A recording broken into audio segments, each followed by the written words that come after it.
দুটো ছেলে বাকি আছে।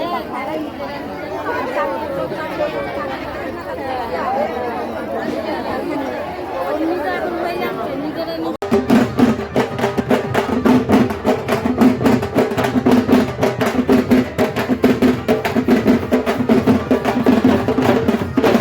তোমাদের দেখালাম পুজোটা হচ্ছে, তো আরো দেখো কত লোক দেখবে। এই দেখো এত লোক,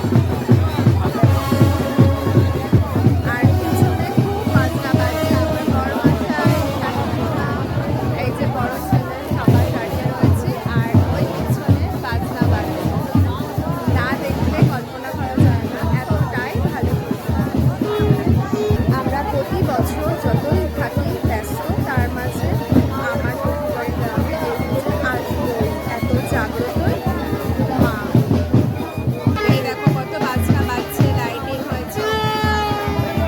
এই যে আমার ছোট পুত্র, বড় পুত্র,